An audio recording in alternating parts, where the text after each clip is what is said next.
Hi dear learners of English, greeting. This is M. Rahman and I welcome you to our AC classes of English language. Today we are going to learn how to translate difficult sentences from Hindi and Urdu to English. English में जब हम किसी भी sentence को translate करते हैं तो हमें ऐसा लगता है कि हमने एक वर्ड को ट्रांसलेट किया, दूसरे को किया, तीसरे को किया और इस तरह से हमारी ट्रांसलेशन पूरी होती चली जाती है, जबकि ये फैक्ट सही नहीं है। ये हम कहेंगे कि मिथ सही नहीं है। ट्रांसलेशन करते कैसे हैं? ट्रांसलेशन के वेरियस टाइप्स हैं। हमारी वोकेबलरी का होना बहुत ज़्यादा ज़रूरी है, कोलोकेशन का आना ज़रूरी है, फ्रेजल वर्ब का, इडियम्स का लर्न होना बहुत ज़रूरी है। कुछ इस तरह की एक्सप्रेशंस होती हैं जो वर्ड फॉर वर्ड ट्रांसलेट होती ही नहीं हैं। अब अगर हम हिंदी ओरिएंटेड या उर्दू ओरिएंटेड एटमॉस्फेयर से हैं तो जब हम ट्रांसलेट करते हैं या हम चाहते हैं कि हम अपने राइटिंग सेक्शन को जो भी हम आर्टिकल लिखें या कोई भी एक्स वाई जेड कोई भी जानरे लिखें तो उसके अंदर क्या होता है कि हमारी एक्यूरेसी, हमारा कोहेरेंस, हमारा सिलेक्शन ऑफ वर्ड्स, हमारा स्टाइल, स्ट्रक्चर ऑफ सेंटेंस बिल्कुल प्रॉपर होना चाहिए। तो यहाँ पर हम some of the structures of sentences यहाँ पर लेने वाले हैं और उनको आप सीखेंगे कि हिंदी में जब हम एक्सप्रेस करते हैं तो वो किसी और तरह से होते हैं, जबकि इंग्लिश में किसी और तरह से। तो उनके फ्यू सेंटेंसेस क्या होगा कि आप लर्न कर लेंगे और उसी तर्ज पर, उसी पैटर्न पर आप दूसरे सेंटेंसेस को ट्रांसलेट करेंगे। अगर आपने हमारा चैनल अभी तक भी सब्सक्राइब नहीं किया है तो सब्सक्राइब करें, लाइक करें और शेयर करें और कमेंट सेक्शन के थ्रू हमसे जुड़े रहें। जो भी आपकी इंग्लिश ग्रामर या ट्रांसलेशन से रिलेटेड क्वेरीज हैं और प्रॉब्लम्स हैं वो हम लगातार दूर करने की कोशिश करते रहेंगे। इस सीरीज़ में आज हमारा पहला सेंटेंस है कि आदत डाल लीजिए। अब जब हम आदत की बात करते हैं तो हमें हैबिट याद आता है और जब हम वर्ब की बात करते हैं तो डाल लेने की जो इंग्लिश है वो यहाँ पर सूट नहीं करती। ठीक है, अगर हमने इनाम अपनी झोली में डाला तो वहाँ पर बैग लगाते हैं, कोई चीज़ नीचे डाली तो हमने उसको जो है फॉल, फेल, फॉलन की तरह से हम लेते हैं। तो यहाँ पर डालना एक बड़ा कंफ्यूजिंग एलिमेंट नज़र आ रहा है। अब हम इसको किस तरह से ट्रांसलेट करेंगे ये आप यहाँ पर समझने वाले हैं। तो यहाँ पर की आदत डाल लीजिए, तो हम की आदत डाल लीजिए को यहाँ पर एक्सप्रेस करेंगे। देखेंगे आप यहाँ पर कि हमने रेड पेन से कुछ एक्सप्रेशंस को लिखा है, ब्लैक से कुछ को लिखा है। कि आदत डाल लीजिए एक्चुअली एक पूरी एक्सप्रेशन है और जिस चीज़ की हम आदत डालेंगे उसमें हम वर्ब की फर्स्ट फॉर्म में आईएनजी हम यूज़ करेंगे। तो की आदत डालने के लिए हम लिखेंगे gate into the habit of. अब जिस चीज़ की आप आदत डालेंगे उसको आपको जेरेंड में लिखना है। जेरेंड का मतलब होता है वर्ब की फर्स्ट फॉर्म में I N G. Get into the habit of talking, बात करने की आदत डाल लीजिए, बात शेयर करने की आदत डाल लीजिए। तो gate into the habit of, तो आपको लर्न करना है, आपको क्रैम करना है। Gate into the habit of तो डाल लीजिए। ये एक इम्पेरेटिव एक्सप्रेशन है। इस इम्पेरेटिव एक्सप्रेशन में जो भी आपको फिक्स पोर्शन है हमने रेड पेन से लिख दिया है और टॉकिंग, वॉकिंग, स्लीपिंग और जो भी आपको रीडिंग वगैरह, डांसिंग की हैबिट है वो आपने आईएनजी में डाल देना है। अब बोलते ही रहोगे क्या, अब खेलते ही रहोगे क्या, अब सोते ही रहोगे क्या। तो यहाँ पर ही रहोगे क्या एक ऐसा एक्सप्रेशन है जो बहुत सारे वर्ब्स के साथ आ रहा है। तो जो बोलना है वह वेरिएबल है। ही रहोगे क्या इसको हम किस तरह से लिखेंगे वो अब आप समझेंगे। यहाँ पर हमें लिखना है नाउ। बोलते ही रहोगे क्या को आप लिखेंगे नाउ विल यू, या कोई भी सब्जेक्ट होगा कीप ऑन टॉकिंग।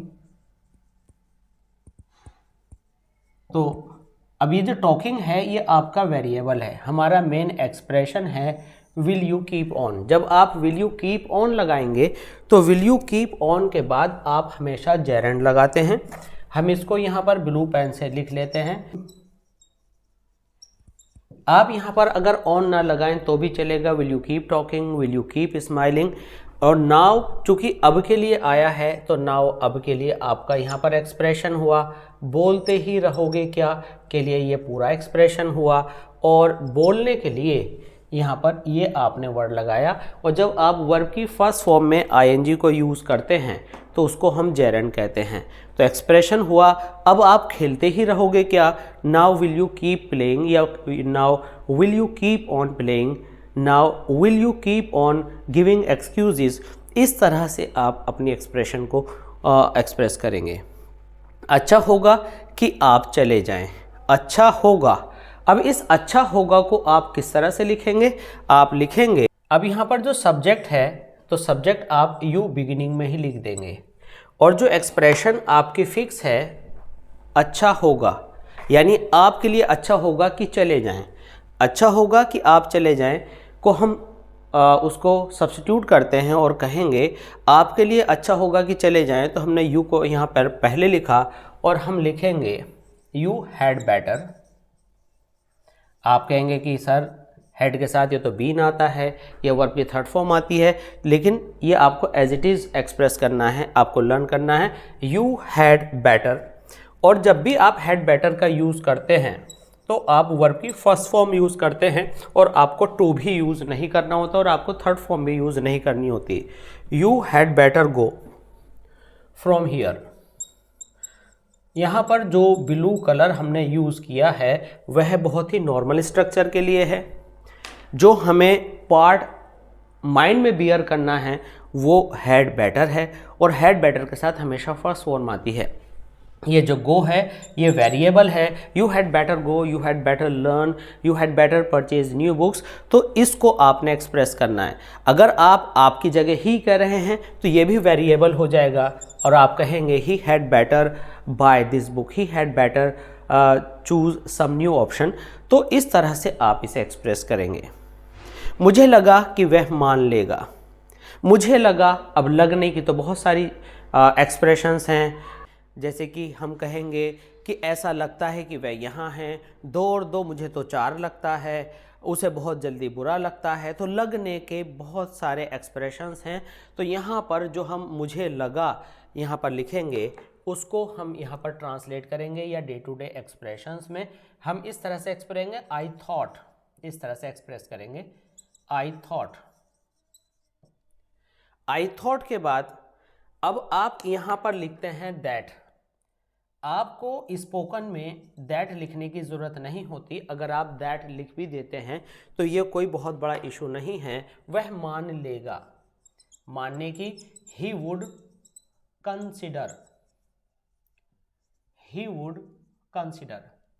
तो मान लेने में कंसिडर लगाया, आई थॉट मुझे लगा, मुझे लगता है आई थिंक।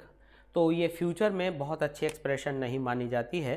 तो मुझे लगा, मुझे लगता है, उसे लगता है ही थिंक, उसे लगा ही थॉट। इस तरह से आप इन्हें एक्सप्रेस करते हैं। इसके बाद हमारा नया एक्सप्रेशन है कि मुझे लगा, ओके। इसके बाद हमारा नया एक्सप्रेशन है खबरदार अगर एक भी शब्द बोले तो। अब यहाँ पर खबरदार को आप कैसे एक्सप्रेस करेंगे, आप कहेंगे बिवेयर।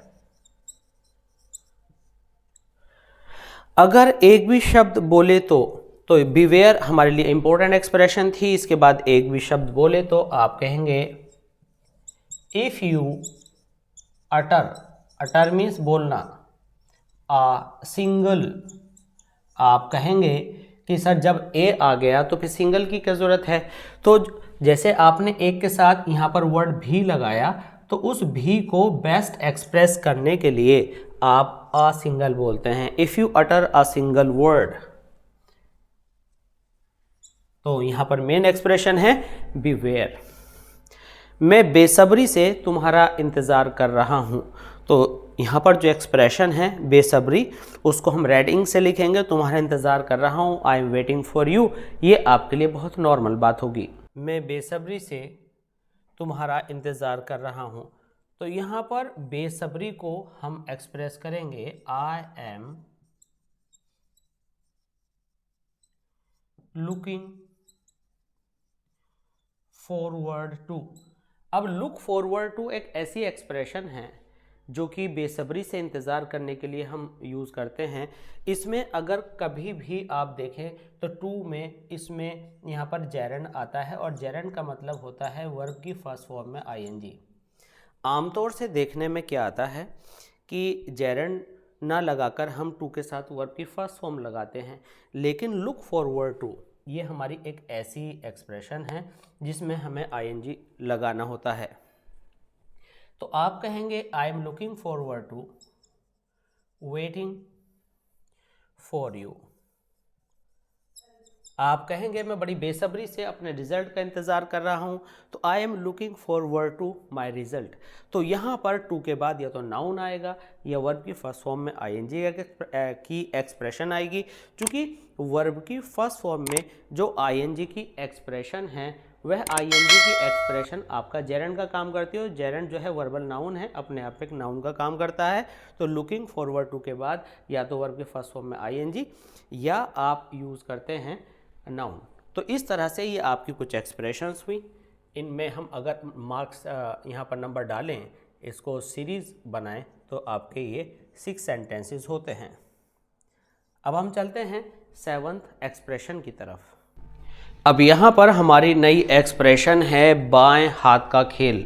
हमारी डे टू डे कॉन्वर्जेशन में ये तो मेरे बाएं हाथ का खेल है, और विकेट ले लेना मेरे बाएं हाथ का खेल है, इंग्लिश बोलना तो मेरे बाएं हाथ का खेल है, मैक्सिमम मार्क्स लाना तो मेरे बाएं हाथ का खेल है। तो इस तरह की एक्सप्रेशंस हम बोलते हैं। तो सबसे पहले अंडरस्टैंड करते हैं कि जो कि हमने होल एक्सप्रेशन रेड कलर में लिखी है, तो हम कहते हैं या तो हम कहेंगे अ कप ऑफ टी। अब आपको सुनकर बड़ा अजीब सा लगेगा ये अ कप ऑफ टी जो एक्सप्रेशन है ये क्या बात हुई।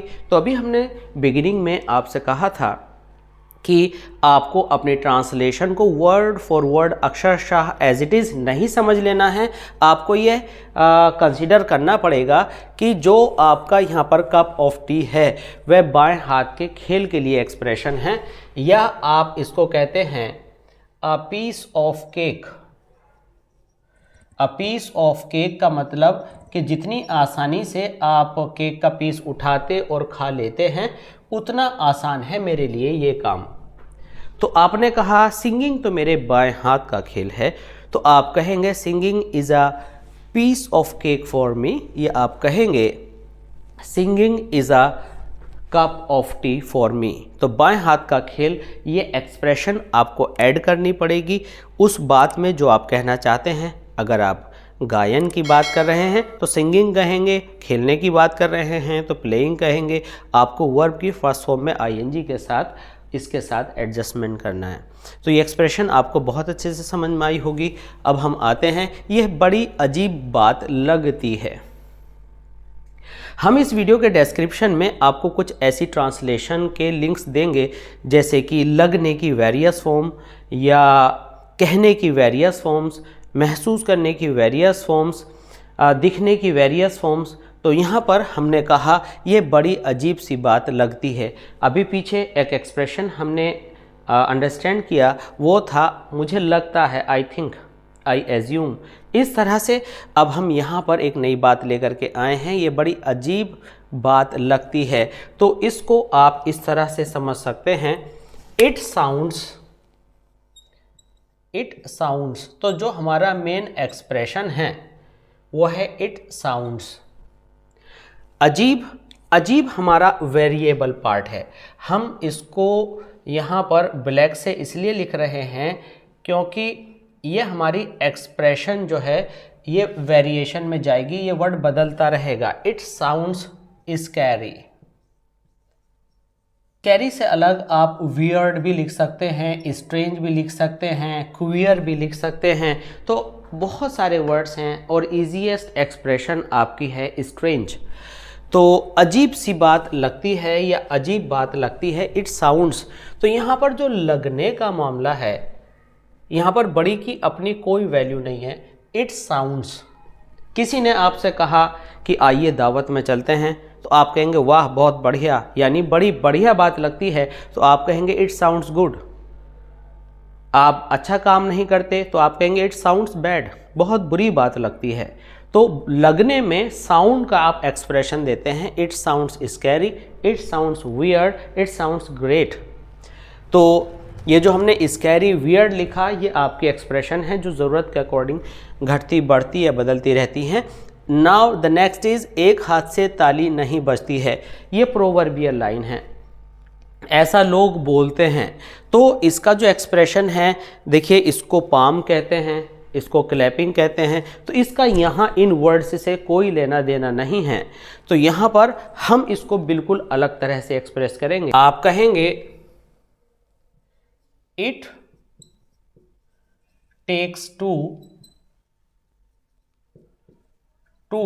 Make a quarrel.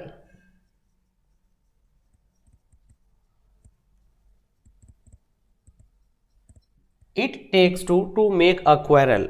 एक हाथ से ताली नहीं बजती।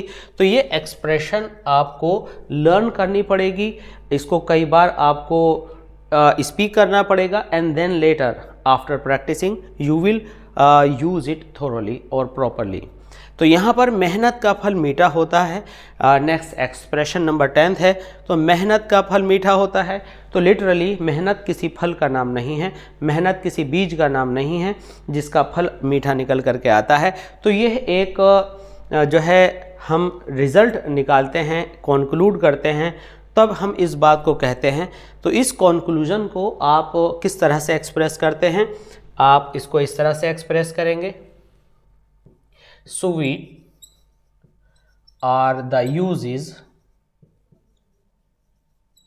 of adversity। एडवर्सिटी का मतलब समझते हैं। एडवर्सिटी का मतलब होता है परेशानी का दौर, यानी जब परेशानी का दौर जाता है तो हमें कुछ सिखा कर जाता है। तो स्वीट आर द यूजेस, यानी एडवर्सिटी हमको कुछ स्वीटनेस दे करके जाती है, जबकि वो अपीयरेंस वाइज बज़ाहिर इस प्रत्यक्ष रूप से ऐसा लगता है जैसे कि मानो वह कष्टकारी है। तो मेहनत का फल मीठा होता है। तो sweet are the uses of adversity. यहाँ पर एडवर्सिटी को मेहनत से इसलिए हम कंपेयर कर रहे हैं क्योंकि जब मेहनत करते हैं तो थोड़ा सा हमको कंफर्ट जोन से बाहर आना पड़ता है। तो इस जगह पर आप इसे एडजस्ट कर सकते हैं, हालांकि ये और ज़्यादा परेशानी के दौर से रिलेटेड है। अब यहाँ पर आप इसको इस तरह से भी कह सकते हैं, हार्ड वर्क पेज, और चाहें तो आगे वेल लिख दें। It means hard work page well. Hard work जो आप करते हैं वो उसका बदला देकर जाता है, उसको चुका देता है। तो मेहनत का फल मीठा होता है। तो यहाँ पर मेहनत और फल जैसे वर्ड्स हमने यूज़ नहीं किए हैं, ये आपको लर्न करना है। हमारी डे टू डे कॉन्वर्जेशन में कुछ इस तरह की बातें आती हैं, वह तो आने का नाम नहीं ले रहा, वह तो उठने का नाम नहीं ले रहा, वह तो पास होने का नाम नहीं ले रहा है, बारिश तो रुकने का नाम नहीं ले रही है। ट्रेन में जब हम बैठे होते हैं और कहीं ट्रेन होल्ड पर रुकती है तो हम कहते हैं कि ट्रेन तो चलने का नाम नहीं ले रही है। तो नाम ही नहीं ले रही है को हम यहाँ पर एक्सप्रेस करेंगे। आप लिखेंगे द रेन, अब नाम ही नहीं ले रही, the rain is not ready. इसके बाद आप नॉर्मली लिखेंगे टू स्टॉप। अब रुकने का नाम, जाने का नाम, आने का नाम, खाने का नाम, ये होगा आपका स्टॉप। तो ये तो आपका वेरिएबल है, रुकने का नाम, तो वैसे ही वर्ब बदलेगी। The main thing is not ready का नाम नहीं ले रही के लिए आप एक्सप्रेशन यूज करेंगे इज नॉट रेडी। वह तो आने का ही नाम नहीं ले रहा है। He is not ready to come, वह तो उठने का ही नाम नहीं ले रहा है। He is not ready to wake up. तो ये एक्सप्रेशन आपकी हुई। आज मुझे बस खेलना है। तो आज मुझे और हमारा जो जिद वाला पार्ट है वो है बस खेलना है। तो इसे आप एक्सप्रेस करेंगे। आज के लिए आप लगाएंगे राइट नाउ, और मुझे के लिए आप सब्जेक्ट आई लगाएंगे, और आप लिखेंगे आई जस्ट वॉन्ट टू, खेलना है play. Right now I just want to play, right now I just want to play. तो बस खेलना है, जस्ट वॉन्ट टू प्ले। बस घर जाना है, just want to go home. Just मुझे आज सोना ही सोना है, जस्ट वॉन्ट टू स्लीप। तो इस तरह से जस्ट वॉन्ट टू करके आप आगे फर्स्ट फॉर्म डाल देते हैं।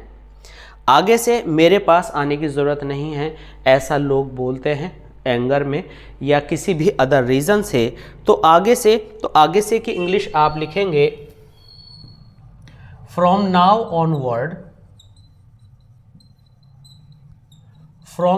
ऑनवर्ड्स। अब ये आपका सारा ब्लैक पार्ट बचा, ये वेरिएबल है, कुछ भी बदल सकता है आपका expression. From now onwards you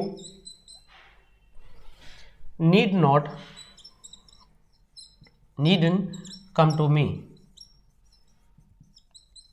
ऐसे भी कह सकते हैं from now onwards don't come to me, तो भी ये चलेगा। तो आपने इन एक्सप्रेशंस को आई होप कि बहुत अच्छे से सीखा होगा। इस तरह की एक्सप्रेशंस को आप और बहुत ज़्यादा बड़े लेवल पर सीख सकते हैं। इनसे आपको जो पीस ऑफ हिंदी पैराग्राफ दिया जाता है तो उसमें आपको ट्रांसलेशन बहुत अच्छे से करना आ जाता है। तो इस तरह की सारी वीडियोस को देखने के लिए आप बने रहिए हमारे साथ और सब्सक्राइब कीजिए हमारे चैनल और ऐसी क्लासेस ऑफ इंग्लिश लैंग्वेज को लाइक कीजिए एंड शेयर कीजिए और कमेंट सेक्शन के थ्रू हमसे जुड़े रहिए। मिलते हैं जल्दी इस तरह की दूसरी वीडियो में। Thanks for being with us, thanks a lot.